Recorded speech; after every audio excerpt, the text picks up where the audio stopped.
I want you to meet Robert. Robert's going to have quite a part in the healing of my body, I think. Come with me.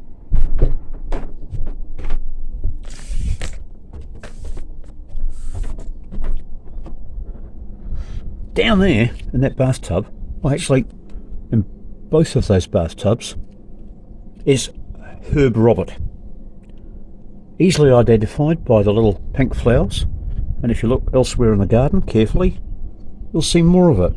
It grows all over the place. We use it as a ground cover because it's edible and it's therapeutic, and it stops slugs having free access to all of the stuff that we want to survive so that we can eat it.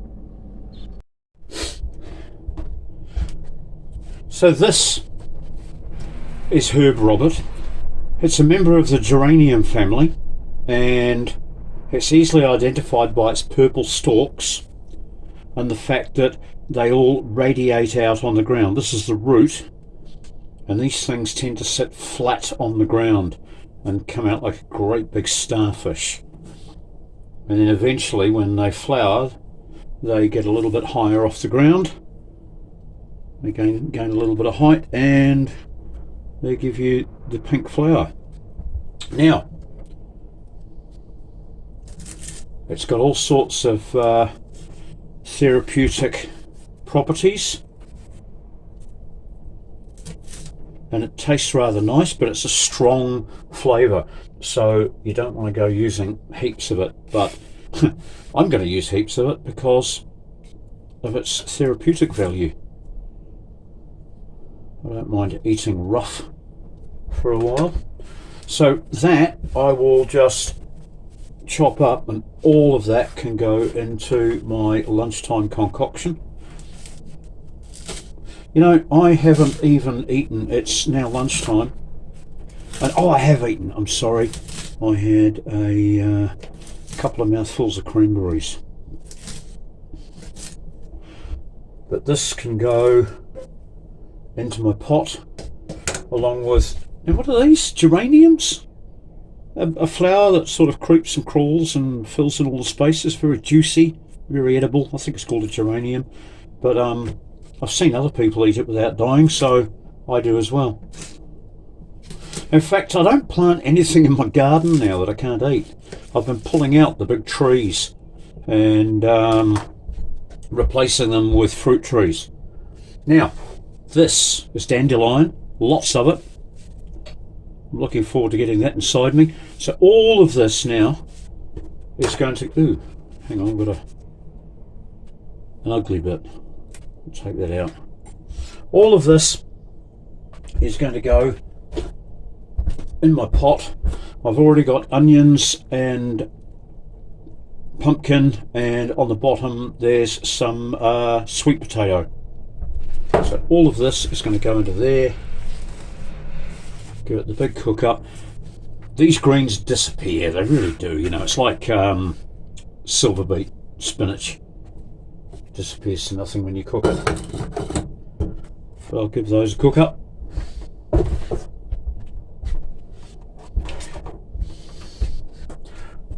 And then I'll carefully taste it and tell you what I think. And if I don't like it, I'll throw a few herbs in there to give it a different flavour.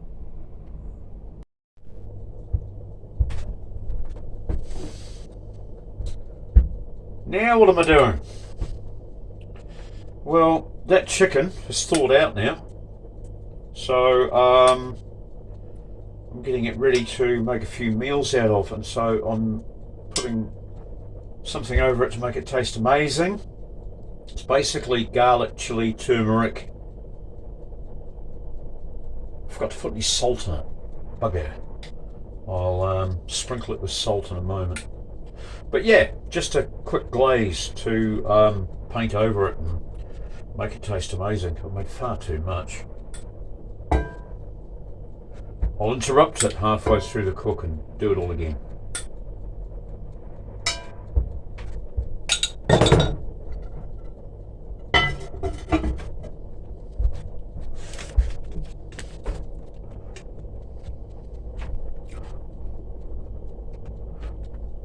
So of course the tiny house has to have a tiny oven.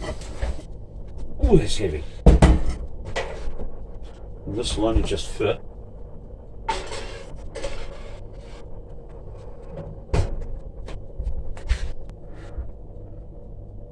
Meanwhile, this is what's left of my lunch. It was a bit of a cock-up.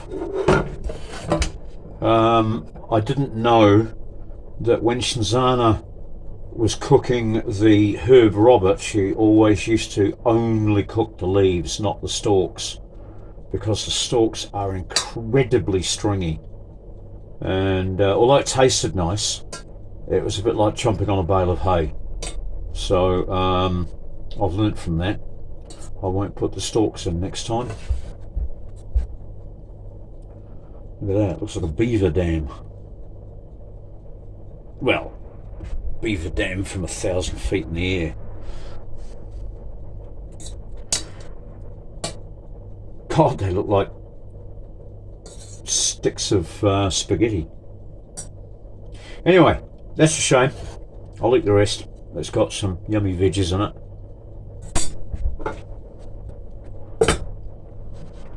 And this will make great compost.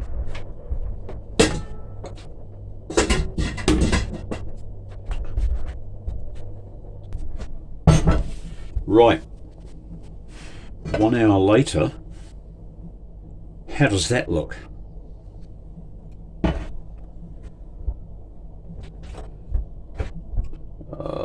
This healthy eating really sucks, doesn't it?